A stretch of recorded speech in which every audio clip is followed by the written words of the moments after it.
Menurut Kak Fadlun, kalau misalnya tidak seperti yang diceritakan, apa motivasinya Helwa sampai menangis dan menceritakan ini semua?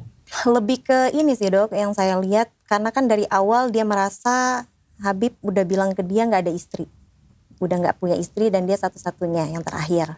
Dia menuntut itu sih sebenarnya, tidak terima dengan itu, dan dia pengen waktunya Habib itu cuma sama dia, karena Habib di pondok aja berapa hari udah ditelepon sama ibunya, kayak didesak gitu untuk Habib tuh ke sana gitu. Jadi lebih ke dia pengennya Habib ke sana terus dong gitu, nggak ngerti gitu, nggak bisa ngerti masalah itu gitu. Oke.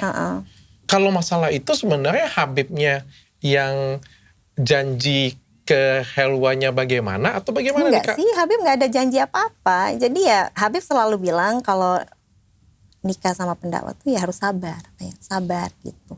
Ke saya pun seperti itu.